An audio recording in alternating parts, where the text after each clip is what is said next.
الحمد لله نحمده ونستعينه ونستغفره ونؤمن به ونتوكل عليه ونعوذ بالله من شرور أنفسنا ومن سيئات أعمالنا من يهده الله فلا مضل له ومن يضلله فلا هادي له ونشهد أن لا إله إلا الله وحده لا شريك له ونشهد أن سيدنا ومولانا محمدا عبده ورسوله صلى الله عليه وعلى آله وأصحابه وبارك وسلم تسليما كثيرا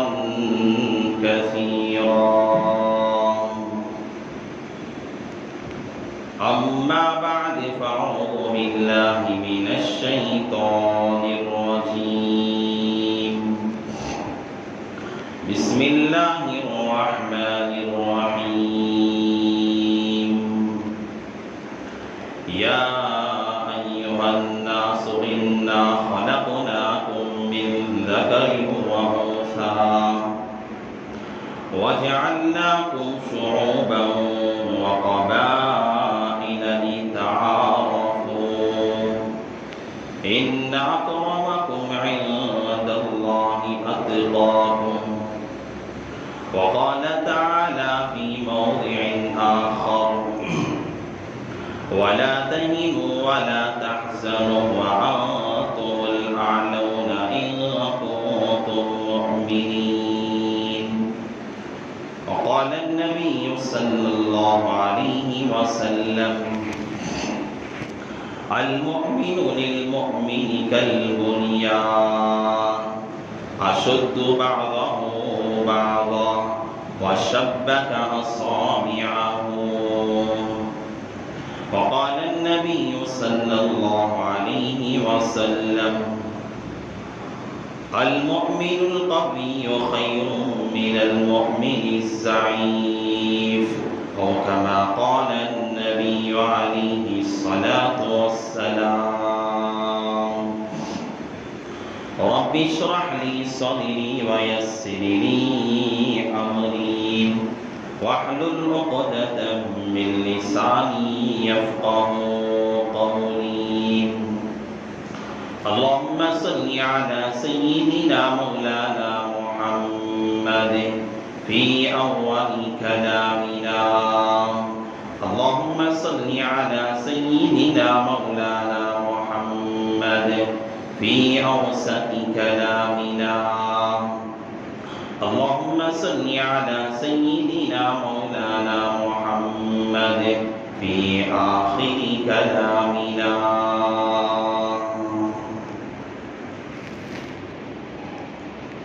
معزز سامعین کرام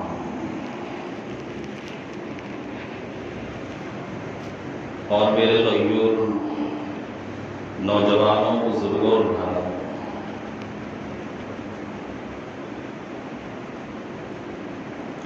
اللہ تبارک و تعالیٰ نے ساری مخلوق میں سب سے افضل ترین مخلوق اللہ نے حضرت انسان کو پیدا فرمایا اور ساری مخلوق میں اللہ تعالیٰ نے ایک عظیم مرتبہ انسان کو عطا فرمایا اور اللہ نے انسان کی طبیعتیں ساری مخلوق سے الگ رکھی انسانی فطرتی تقاضوں میں سے ایک تقاضا یہ ہے کہ انسان اپنی طبعی اعتبار سے انسان آزاد مزاج ہے۔ ہر انسان کے اندر فطری طور پہ یہ بات پائی جاتی ہے۔ ہر انسان اپنے مزاجی اعتبار سے، طبعی اعتبار سے یہ سوچتا ہے کہ میں اپنی زندگی آزادانہ طور پہ گزاروں، چاہے وہ اپنی جگہ غریب ہو یا مالدار ہو، عالم ہو یا جاہل ہو، یا بڑے مرتبے والا ہو یا چھوٹے مرتبے والا ہو، ہر انسان کی طبیعت میں اللہ تعالیٰ نے آزادی کو اللہ نے رکھا۔ ہر انسان کی طبیعت یہ کہتی ہے کہ میں آزاد رہوں، کوئی میرے سر پر کوئی میرا آقا نہ ہو، میں کسی کی ملکیت میں نہ رہوں، میں کسی کی رعایت کے اندر نہ رہوں، بلکہ میں آزادانہ طور پر اپنی زندگی گزاروں۔ اس لیے جب زمانے جاہلیت کا زمانہ تھا اور اس سے پہلے قومیں جو گزری، حضرت یوسف علیہ السلام کا دور اگر آپ دیکھ لیجئے، دیگر انبیاء کا اگر زمانہ ہم دیکھیں گے، یہ زمانہ غلامیت کا زمانہ تھا۔ جس طرح کہ آج ہمارے یہاں جانور کے بازار لگا کرتے ہیں، جانور بیچے جاتے ہیں، خریدے جاتے ہیں، فلاں دن میں فلاں جگہ پر فلاں گائیوں کا بازار لگتا ہے، فلاں جگہ پر بکریوں کا بازار لگتا ہے۔ جس طرح ہمارے یہاں بازار لگا کرتے ہیں، جانور لے جا کر وہاں بیچا جاتا ہے، جانور کو خریدا جاتا ہے۔ ایک دور انسانیت پہ وہ بھی تھا کہ جہاں انسانوں کو بیچا جاتا تھا، انسانوں کو خریدا جاتا تھا۔ لوڈیاں بکا کرتی تھی، لوڈیوں کو بیچا جاتا تھا، غلاموں کو خریدا جاتا تھا اور غلاموں کو بیچا جاتا تھا۔ غلام خرید کر، جس طرح کہ آج ہمارے یہاں گائے خرید کر، کوئی بکرے خرید کر اپنے گھر پہ لا کے باندھتا ہے، اسی طرح ایک دور ایسا تھا انسانیت پہ کہ انسانوں کو خریدا بیچا جاتا تھا۔ لیکن اللہ تبارک و تعالیٰ نے اپنے حبیب جناب محمد رسول اللہ صلی اللہ علیہ وسلم کے صدقے میں اللہ کے نبی علیہ السلام کو اللہ تعالیٰ نے دنیا کے اندر مبعوث فرمایا۔ اللہ نے کہا وَيَزْرُ عَنْهُمْ إِسْرَهُمْ وَأَغْلَالَ الَّتِي كَانَتْ عَلَيْهِمْ۔ اللہ کے نبی دنیا کے اندر آئے، انسانیت کو اللہ کے نبی نے انسانیت کا حق دلوایا۔ اللہ کے نبی نے عورتوں کے حقوق دلوائے، بڑوں کے حقوق دلوائے، بچوں کے حقوق دلوائے، انسانیت کا سبق دیا، انسانیت کا درس دیا اور بتایا کہ دنیا میں انسان اپنی انسانیت کی زندگی کیسے گزارے، اور بتایا کہ انسان کے کیا حقوق ہوا کرتے ہیں۔ اللہ کے نبی علیہ السلام نے جو انسانوں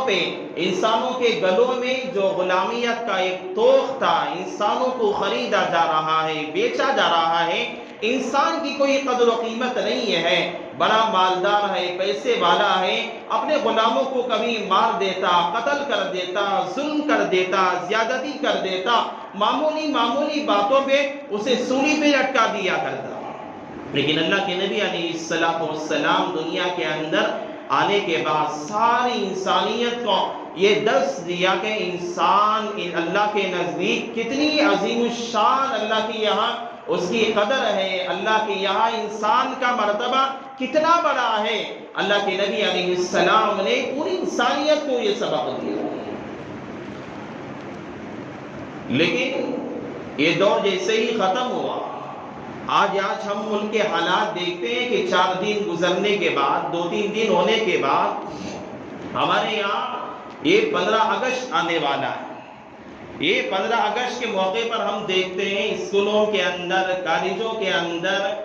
ترنگے کو لہرایا جاتا ہے اور ہندوستان کا ترانہ پڑھا جاتا ہے۔ یہ گیت گائی جاتی ہے کہ ہمارا ملک آزاد ہے، ہمارا ملک ایک سیکولر ملک ہے، یہاں آزادی ہے، یہاں جمہوریت ہے، یہ نعرے لگائے جاتے ہیں کہ یہاں ہر مذہب پہ عمل کرنے والے کو کھلی طور پہ آزادی ہے۔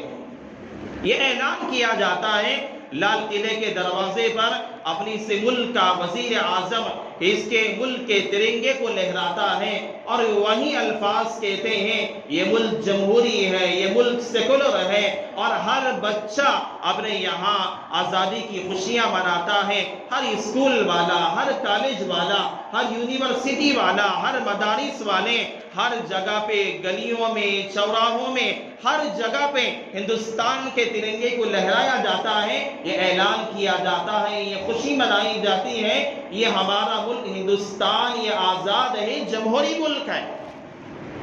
لیکن اس ملک کے اندر ایک ایسے لوگ بھی ہیں، اس ملک کے اندر ایسی فطرت والے لوگ بھی ہیں، اس ملک کے اندر ایسی جہالت والے لوگ بھی ہیں، اس ملک کے اندر اپنے زمانے کی ابو جہل بھی ہیں، اس ملک کے اندر اپنے زمانے کے قارون بھی ہیں، اس ملک کے اندر اپنے زمانے کے فرعون بھی ہیں، اس ملک کے اندر اپنے زمانے کے شداد اور ظالم بھی ہیں، اس زمانے کے اندر اپنے زمانے کے بڑے بڑے ظالم اور شداد اور لوگوں کے ساتھ جو ہے خطرناک سلوک کرنے والے ایسی فطرت والے ہیں جو اس زمانے کے اندر لوگوں کو قید کیا کرتے تھے، غلام بنایا کرتے تھے، اور یہ سمجھتے تھے کہ انسان مجھے آئے تو میرا غلام بن کے رہے، میرے یہاں نوکری کرے، میں جیسے چاہوں میری بات پہ چلا کرے، میں جہاں چاہوں اس بات پہ عمل کیا کرے۔ جس طرح کے اس زمانے کے اندر وہ لوگ تھے جو انسانوں کو خریدا کرتے تھے، وہ لوگ تھے جو انسانوں کو بیچا کرتے تھے، ہمارے ملک ہندوستان کے اندر ایسے لوگ پیدا ہوئے ہیں، ایسے لوگ جو ہمارے ملک کے اندر رہتے ہیں جن کا یہ مزاج ہے کہ ہندوستان کے اندر بالخصوص مسلمانوں کو اپنا غلام بنایا جائے، اپنی غلامیت کے توق کے اندر اسے رکھا جائے اور اپنے غلام بنا کر جس طرح اس زمانے کے اندر انسانوں کو بیچا جاتا تھا، انسانوں کو خریدا جاتا تھا، اسی طرح یہ چاہتے ہیں کہ اس زمانے کے اندر بھی مسلمانوں کو بیچا جائے، مسلمانوں کو خریدا جائے۔ سامنے جگہ بہت سامنے ہو، انسانوں کو بیچا جائے، خریدا جائے۔ یہ اپنی زمانے کے فرعون اور شداد کی ذہنیت رکھنے والے ہیں جو ملک ہندوستان کے اندر مسلمانوں کے ساتھ ایسا سلوک کیا جاتا ہے۔ میرے بھائی وقت کم ہے، بڑے طویل عنوان کو لے کر میں آپ کے سامنے آیا ہوں۔ دیکھیے ہمارا ملک ہندوستان ہے، ہم یہ نعرہ لگاتے ہیں، ہندوستان کا ہر باشندہ یہ نعرہ لگاتا ہے کہ یہ ملک ہمارا ہندوستان یہ جمہوری ملک ہے، سیکولر ملک ہے۔ بابا امبیڈکر صاحب نے 2 سال 18 مہینے 11 دن کے اندر اس ملک کی جمہوریت کو لکھا تھا، اور ہندوستان کے پارلیمنٹ کے لوگوں نے اس سیکولر کو قبول کیا تھا، جمہوریت پہ دستخط کیا تھا۔ پورے ملک ہمارے ہندوستان نے اسے تسلیم کیا تھا کہ یہ جمہوری ملک رہنا چاہیے۔ سکھ اپنے مذہب پہ آسانی سے عمل کریں، مسلمان اپنے مذہب پہ آسانی سے عمل کریں، ہندو ہیں اپنے مذہب پہ آسانی سے عمل کریں، بدھسٹ ہیں اپنے مذہب پہ آسانی سے عمل کریں۔ دنیا کے اندر ہر فرقے والا اور ہر مذہب پہ چلنے والا اور دنیا کے ہمارے ملک میں رہنے والا ہر باشندہ جیسے چاہے اپنے خداؤں کی آزادانہ طور پہ عبادت کرے، اسے لکھا گیا، اسے تسلیم کیا گیا۔ پورے ملک ہندوستان کے لوگوں نے، پارلیمنٹ کے لوگوں نے، اس زمانے کے بڑے بڑے لیڈروں نے اور اس زمانے کے بڑے بڑے امراؤں نے اسے قبول کیا، اسے تسلیم کیا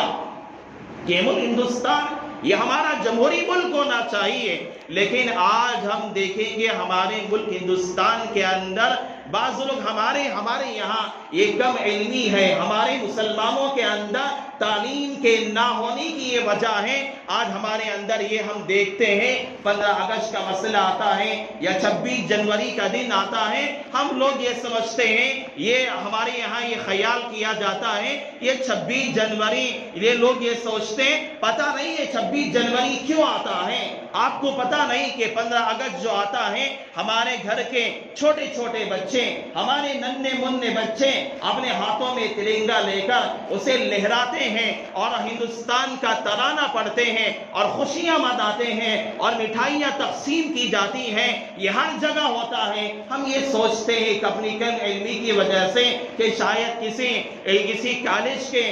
جو ہے لکھنے والے آدمی نے اسے لکھا ہوگا یا کسی آدمی نے اسے ایجاد کیا ہوگا یا کسی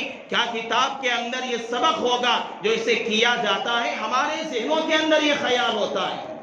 میرے بھائی،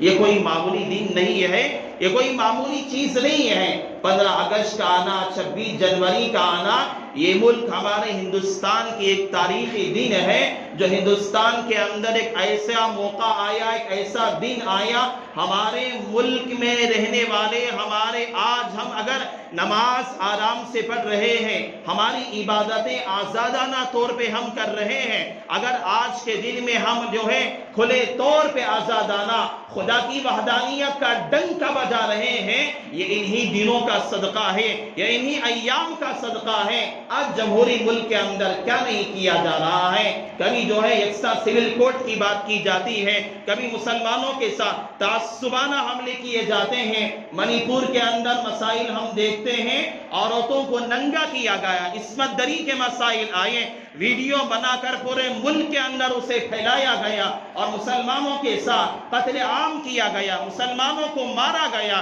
مسلمانوں پہ ظلم کیا گیا، مسلمانوں کو ستایا جا رہا ہے اور مسلمان ماں بہنوں کی عزتوں پہ حملہ کیا جا رہا ہے، یہاں تک کہ یہ اپنے یہاں مشورے کر کے پلاننگ کر کے ہماری بچیوں کے ایمان پہ حملے کر رہے ہیں اور یہ کہتے ہیں کہ یہ ملک ہمارا جمہوری ملک ہے، یہ ہمارا ملک سیکولر ملک ہے۔ ہم سے یاد رکھنا چاہیے یہ ہمارا ملک جو آزاد ہوا ہے یہ ہمارے آبا و اجداد کی قربانیوں کے صدقے میں آزاد ہوا ہے، یہ ہمارے اکابرین کی قربانیوں کے صدقے میں آزاد ہوا ہے۔ میرے بھائی، ہمیں یاد رکھنا چاہیے یہ 15 اگست جو آتا ہے یہ کوئی کسی کتاب کے اندر کوئی نصاب نہیں ہے، کسی اسکول کے لیکچرر نے اسے لیکچر نہیں دیا ہے، کسی اسکول کے اندر پڑھانے والی ٹیچر نے اسے نہیں بتایا ہے، بلکہ یہ سبق ہمارے اکابرین نے دیا ہے، یہ سبق ہمارے علماء نے دیا ہے، یہ سبق 15 اگست کا سبق، یوم جمہوریہ کا سبق کسی وزیر اعظم نے نہیں دیا ہے، اس کا سبق ہمارے علماء نے، ہمارے اکابرین نے، ہمارے صلحاء نے، ہمارے اپنے بڑی نے یہ سبق دیا ہے اور دنیا کو بتایا ہے، ہندوستان میں رہنے والے ہم باشندوں کو بتایا ہے کہ جب تک ہم رہیں گے ہمارا ہندوستان پہ بھرپور رہے گا۔ ہم کہہ سکتے ہیں ہندوستان جو آزاد ہوا ہے ایسا نہیں ہے کہ جس طرح کہ ہم گئے لوگ ہندوستان کو آزاد کر کے لے کر آ گئے، بڑی تاریخ ہندوستان کی بتائی جاتی ہے۔ ہندوستان جو ایک مغلیہ سلطنت جو چل رہی تھی، یہاں پہ بابر نے حکومت کی، مغلیہ سلطنت کے لوگوں نے حکومت کی، عالمگیر شاہ جہاں نے حکومت کی، جہانگیر نے یہاں پہ حکومت کی، ہماری مسلمانوں کی حکومت تقریباً 900 سال کی حکومت ہماری ہے۔ لیکن ایک دور ایسا آیا ہندوستان کے اوپر کہ جو یہ گنایا جاتا ہے کہ 1601 کے اندر انگریز ہندوستان کے اندر آیا۔ یہ تاریخ یہ جو گنائی جاتی ہے کہ 1857 کے اندر انگریز ہندوستان کے اندر آیا، بالکل غلط بات ہے، اور یہ بھی کہتے ہیں کہ 1757 کے اندر آیا، اسکولوں میں بھی یہ بتایا جاتا ہے، تاریخ یہی بتاتی ہے، لیکن تاریخ لکھنے والوں نے لکھا ہے کہ ہندوستان کے اندر انگریز 1416 کے اندر آ گیا،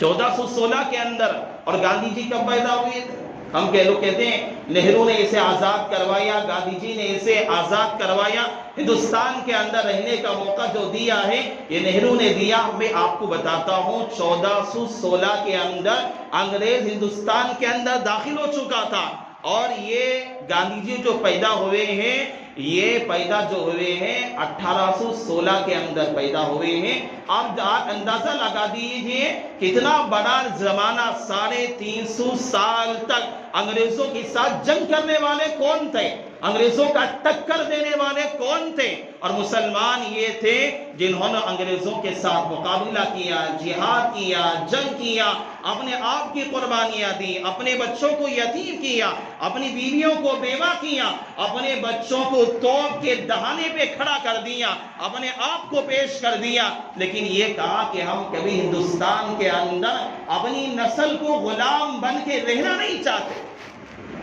ہم کبھی غلام بننے نہیں دیں گے۔ سب سے پہلے جو ہندوستان کے اندر انگریز آنے کے بعد سب سے پہلا حملہ جو کیا، جو سب سے پہلے یہ دیکھا کہ سراج الدولہ بنگال کے اندر رہنے والا یہ خدا کا بہادر شخص انسان سراج الدولہ نے دیکھا کہ ہندوستان کے اندر انگریز آ چکا ہے اور یہ دھیرے دھیرے پورے ہندوستان پہ قبضہ جما رہا ہے، تو سب سے پہلے سراج الدولہ نے اعلان کیا اور اسی نے سب سے پہلے ہندوستان کے اندر یہ جنگ کی اور سب سے پہلے انگریزوں کا مقابلہ کیا۔ اور یہ جب وہاں پر بھی بہت سارے ایسے لوگ تھے جاسوسی کرنے والے، جس کی وجہ سے سراج الدولہ جو ہے شہید ہو گئے، انتقال کر گئے۔ اس کے بعد ہماری سرزمین پہ رہنے والا، ہماری سرزمین پہ سونے والا ایک بہادر شخص جو خدا کا ولی کامل، ہماری ریاست کرناٹک کی سرزمین پہ سونے والا، جسے دنیا حضرت ٹیپو سلطان شہید رحمت اللہ علیہ کے نام سے یاد کرتی ہے۔ حضرت ٹیپو سلطان نے دیکھا کہ حالات ایسے ہیں کہ انگریز دھیرے دھیرے پورے ملک پہ قبضہ جماتے جا رہا ہے، تو حضرت ٹیپو سلطان شہید رحمت اللہ علیہ نے پورے ہمارے یہاں راجہ مہاراجوں کے لیے خطوط لکھے، وہاں پر لوگ بھیجے، اپنے افراد کو بھیجا اور کہا کہ یہ ہمارے ملک ہندوستان پہ یہ انگریز قبضہ جما رہے ہیں، ہمیں چوکنا رہنا چاہیے۔ لیکن حضرت ٹیپو سلطان کے زمانے کے اندر بھی میر صادق، میر جعفر جیسے لوگ پیدا ہوئے جو حضرت ٹیپو سلطان شہید رحمت اللہ علیہ کے لیے شہادت کا ذریعہ بن گئے۔ یہ دور ایسا ہی ہوا، اور جب انگریز دلی کے اندر جب پہنچے اور دلی پہ قبضہ جمائے ہوئے اور دلی کے اندر گئے، عالم ثانی کی حکومت تھی اور سامنے کھڑے ہو کر انگریز نے کہا کہ آج سے یہ ملک بادشاہ سلامت کا ہے، لیکن حکم ہم انگریزوں کا ایسٹ انڈین کمپنی کا حکم چلے گا۔ ایسے حالات تھے۔ ان حالات کے اندر حضرت شاہ ولی اللہ رحمت اللہ علیہ، شاہ عبد العزیز رحمت اللہ علیہ، ان خدا کے ولیوں نے ایسے ہی اوقات جو ہے انہوں نے قربانیاں دی، اپنے آپ کو پیش کر دیا، انہوں نے فتویٰ دیا۔ حضرت تھانوی کے بارے میں آتا ہے، حضرت تھانوی رحمت اللہ علیہ انگریز جج کے سامنے کھڑے ہوئے تھے اور انگریز جج نے کہا اپنے فتوے سے باز آ جا ورنہ تجھے ہم سولی پہ لٹکا دیں گے۔ حضرت تھانوی نے یہ بات کہی، تاریخ لکھنے والوں نے لکھا ہے، حضرت تھانوی رحمت اللہ علیہ نے کہا کہ یہ اشرف علی تھانوی ہمیشہ اپنے سر پہ کفن باندھ کے نکلا کرتا ہے، اور جب بھی شہادت کا موقع آ جائے کسی کو کفن لانے کی ضرورت نہیں ہے۔ میں ان گوروں سے، ان انگریزوں جیسے ڈرنے والا انسان نہیں ہوں، میں ہمیشہ اپنے سر پہ پگڑی اور کفن باندھ کے رہا کرتا ہوں۔ تھوڑا میں ایک واقعہ اپنے علماء اکابرین کا بول کے میں اپنی بات ختم کرتا ہوں۔ جب ہندوستان کی آزادی ہو رہی تھی، یہ ہمارے علماء اکابرین جنہوں نے قربانیاں دی اور جن کے لیے یہ جو ہے انگریز مورخ لکھتا ہے کہ تھامس جو لکھتا ہے، میں ایک مرتبہ کیمپ پہ گیا دلی کے اندر، میں دیکھا کہ وہاں انسانوں کی جلنے کی بو آ رہی تھی، انسانوں کی جلنے کی بو آ رہی تھی۔ میں اپنے کیمپ کے پیچھے جا کر دیکھا کہ وہاں علماء کو جلایا جا رہا ہے، مسلمانوں کو جلایا جا رہا ہے، علماء کو وہاں جلایا جا رہا ہے۔ انگریز آگ جلائے ہوئے ہیں اور مسلمان علماء کو لے جا کے وہاں آگ پہ ڈال رہے ہیں، جل رہے ہیں۔ ان سے پوچھتے ہیں ہمارے سے جنگ کرنے سے باز آ جاؤ ورنہ ہم تمہیں ایسی ہی سزا دیں گے۔ 40 علماء کو انگریز اپنی تاریخ کے اندر لکھتا ہے کہ 40 علماء کو لایا جا رہا تھا اور آگ میں ڈالا جا رہا تھا، اور علماء یہ ہی کہہ رہے تھے ہم ہمیشہ تمہارے ساتھ جنگ کرنے کے لیے تیار ہیں۔ کسی نے ہار نہیں مانی۔ 40 علماء کو لا کر آگ میں ڈالا جا رہا تھا، اور کہتا ہے کہ میں نے دیکھا دلی سے لے کر پشاور تک، اور میں نے دیکھا دلی سے لے کر چاندنی چوک تک، میں نے دیکھا کہ ہر درخت پہ ایک عالم کی لاش کو لٹکایا گیا تھا۔ یہ ہمیں سننے کے لیے آسان ہے، لیکن یہ ملک آزاد جو ہوا ہے انہی اکابرین کی قربانیوں کے صدقے میں۔ حضرت جعفر تھانسری رحمۃ اللہ علیہ اپنی کتاب ہے تاریخ کالا پانی، اس تاریخ کی اس کتاب کے اندر ایک بات لکھتے ہیں، ہم جب علماء کو جب انہیں انگریزوں نے جب قید کیا اور قید کر کر انہیں ہم لوگوں کو لاہور لے گئے، لاہور لے جانے کا جب ہوا، وہاں کا جو حکمران جو انگریز تھا بڑا ظالم تھا، اس نے لاہور جب لے جانا کا موقع ہوا تو ہم لوگوں کو ایک ایسا پنجرا علماء کے لیے بنایا، کتابوں کے اندر لکھا ایسا پنجرا بنایا کہ بس اس کے اندر اتنی ہی جگہ تھی کہ ایک انسان وہاں پہ بس بیٹھ سکے، اور اس پنجرے کے اطراف میں میخوں کو، کیلوں کو اسے ٹھوک دیا گیا۔ کوئی آدمی اگر اس پنجرے کے اندر اگر بند ہو جائے، تھوڑا بھی اگر ہلے تو ادھر بھی اسے کیلیں چبھیں، میخیں چبھیں، اگر ادھر ہلے تو ادھر بھی چبھیں، سامنے ہو تب بھی اسے چبھیں، پیچھے ہو تو تب بھی اسے کیلیں چبھیں، ایسا پنجرا بنایا گیا۔ اور علماء کو ایسی عبرتناک سزا دینے کے لیے ان کا ارادہ ہوا کہ ہم ایسی سزا دیں گے کہ آئندہ کوئی عالم ہمارے خلاف جہاد کا فتویٰ نہ دے۔ علماء کو اس پنجرے کے اندر ڈالا گیا، ڈال کر اسے ایک ریل کے ڈبے کے اندر انہیں رکھا گیا۔ حضرت جعفر تھانسری رحمۃ اللہ علیہ کہتے ہیں کہ ہمیں جو ہے لاہور لے جا رہے تھے، تقریباً لاہور جو ہے 3 مہینے کا سفر تھا، 3 مہینوں کا سفر۔ اس حالت کے اندر آرام سے بیٹھ کر نہیں ہے بلکہ پنجرے میں بند ہیں کہ جب جو ہے حضرت جعفر تھانسری کہتے ہیں کہ ہم علماء تھے، اور اس میں بوڑھے علماء بھی تھے، نوجوان بھی تھے، کمزور علماء بھی تھے، سارے علماء کو ان پنجروں کے اندر، ایک ایک پنجرے کے اندر ایک ایک عالم کو بند کر دیا گیا، اور بند کر کے لے جانے لگے کہ جب ٹرین چلتی ہے تو جب وہ ڈبے ہلنے لگے، بوگیاں جب ہلتی ہیں تو جس کی وجہ سے کبھی ادھر ہلتے کبھی ادھر ہلتے، جس کی وجہ سے ہمارے جسموں پہ وہ میخیں چبھتی، وہ کیلیں چبھتی، ہمارے جسم پورے کے پورے زخمی ہو گئے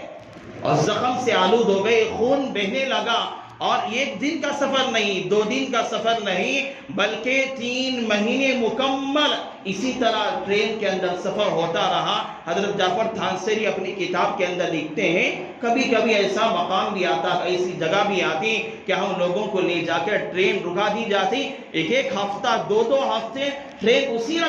جگہ رکی رہتی۔ گرمی کا موسم ہوتا، گرمی کی شدت ہم برداشت کرتے، ایک طرف ہماری زخمیں ہیں، زخموں کی تکلیف ایک طرف ہے، نہ ہل سکتے ہیں نہ ادھر سے ہل سکتے ہیں، اسی حالت میں ہم رہا کرتے تھے اور اس تکلیف کو ہم نے برداشت کیا۔ 3 مہینے کے بعد ہم لوگوں کو لاہور لے گئے۔ لاہور لے جانے کے بعد وہاں کے آفیسر نے کہا کہ ان سارے علماء کو پھانسی دی جائے صبح میں۔ شام میں اعلان ہوا، وہ آفیسر کہتا ہے کہ جب صبح ہوئی، جب صبح آ کر ان علماء کو دیکھا کہ علماء کے چہرے بڑے سر و شاداب ہیں، ان کی چہروں پہ بڑی خوشیاں ہیں۔ اس انگریز آفیسر نے پوچھا کہ کیا بات ہے، تم لوگوں کو پھانسی دی جا رہی ہے، تم ہنس رہے ہو، خوشی کے اندر ہو؟ تو ایک عالم کھڑے ہوئے کہنے لگے ہماری شہادت کا وقت آ گیا ہے، ہمارے رب سے ملاقات کا وقت آ گیا۔ انگریز کو غصہ آ گیا، یہ چاہتے ہی نہیں تھے کہ کوئی عالم خوش رہے، کوئی ہنسے۔ انہوں نے کہا کہ ان سارے علماء کی میں خوشیاں نہیں دیکھنا چاہتا، انہیں لے جا کے ایک کام کرو، انہیں پھانسی دینے کی جو بات ہے اسے کینسل کر دو، اسے لے جا کر کالے پانی کے اندر عمر بھر کی سزا کے اندر انہیں لے جا کے بند کر کے آ جاؤ۔ علماء کو لے جا کے بند کر دیا گیا۔ اور حضرت جعفر تھانسری رحمۃ اللہ علیہ کہتے ہیں کہ ایسا وقت تھا کہ علماء نے اپنی قربانیاں دی، 50,000 60,000 علماء نے توق کا نشان بن گئے، گولیوں کا نشان بن گئے، لیکن کبھی اپنے وطن عزیز کو نہیں چھوڑا۔ یہ نہیں کہا کہ ہم انگریزوں کے ساتھ ہیں، کبھی یہ نہیں کہا کہ ہم جاسوسی کرنے والے ہیں، ہم اپنے وطن عزیز کے اندر، غلامیت کے اندر ہم رہنے والے، کبھی ایسا نہیں کیا۔ یہ قربانیوں کا نتیجہ ہے یہ جمہوری ملک بنا ہے، ہم آزادانہ طور پہ ہیں، ہم دیکھتے ہیں کہ جہاں دیگر علاقوں کے اندر کس طرح کی حالتیں مسلمانوں کے ساتھ کی جاتی ہیں۔ اللہ کا ہم شکر ادا کرنا چاہیے، ہماری ریاست کرناٹک کے اندر اتنے بہترین حالات ہیں، اتنا ہمارا جو ہے آزادانہ طور پہ ہم خدا کی عبادت کر سکتے ہیں، اللہ کی عبادت کر سکتے ہیں، لیکن دیگر علاقوں کے اندر، منی پور کے اندر ہے، برما کے علاقوں کے اندر ان سب سے سخت ترین حالات ہیں جو مسلمانوں کو ستایا جا رہا ہے۔ یہ ہم ایسے موقع پر بھرپور جو ہے اپنے اکابرین کی تاریخ کا اظہار کرنا چاہیے۔ اسکولوں کے اندر بہت بعض مواقع پر میں جہاں بھی جاتا ہوں، اسکولوں کے اندر یہ بات کہتا ہوں کہ اسکولوں کے اندر جو تاریخ بولی جاتی ہے، مولانا ابوالکلام آزاد کا ایک ہی نام لیا جاتا ہے، ساری تاریخ گاندھی جی، نہرو اور فلاں سب کے نام گنوائے جاتے ہیں، ہماری مسلمانوں کی تاریخ کو بند کر دیا گیا۔ اگر ہمیں موقع ملے جہاں بھی جانے کا، ہم اپنے علماء کی، اپنے بڑوں کی جو تاریخ ہندوستان کے لیے ہمارے بڑوں نے جو قربانیاں دی ہیں، ہم اسے ظاہر کریں، اظہار کریں، جہاں بھی جائیں اپنے علماء کی ہم تاریخ بیان کریں، اپنے بڑوں کی ہم تاریخ بیان کریں۔ اگر خدا نہ خواستہ اگر ہم اسی طرح رہ جائیں گے، ایک وقت آئے گا مسلمانوں کی تاریخ کو بند کر دیا جائے گا اور کہا جائے گا کہ مسلمانوں نے کب جو ہے اس ملک کے لیے قربانیاں دی تھی، تمہاری تاریخ لا کے بتاؤ۔ ہم نہیں بتا سکتے، اس لیے مناظر ترین حالات ہیں، ان موقع پہ ہم جو کرنا چاہیے ہم کریں، اور اللہ کا شکر ہم ادا کریں کہ اللہ تعالیٰ نے یہ آزادی کی دولت دی ہے، اور جو اس کے لیے دعائیں کریں۔ ان حالات کے اندر جو مسلمانوں کے ساتھ سلوک کیا جا رہا ہے، پریشان کیا جا رہا ہے، اس کے لیے دعائیں کریں، اللہ سے مددیں مانگیں۔ اللہ سے میں دعا کرتا ہوں اللہ تعالیٰ نے اس کم وقت کے اندر اللہ نے مجھے ناچیز سے آج جو باتیں کہلوائی ہے، اللہ سب سے پہلے مجھے عمل کی توفیق عطا فرمائے، اللہ تمام احباب کو بھی عمل صالح کی توفیق نصیب فرمائے، آمین۔ وآخر الدعوانا ان الحمد للہ رب العالمین۔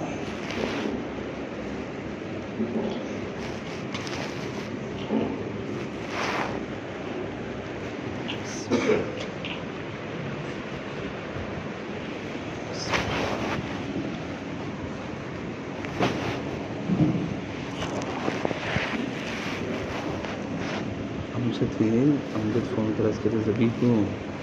کام کے ساتھ وہ پورے کاٹوں سے انہیں مار رہے تھے نا،